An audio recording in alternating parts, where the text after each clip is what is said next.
How to see if someone reposted your TikTok.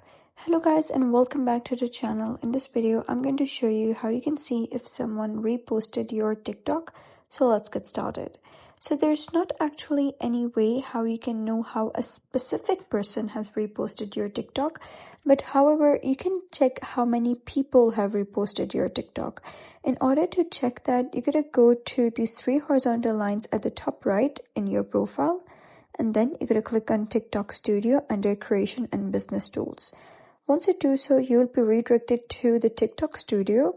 So you're going to click on Post Views and select a specific post.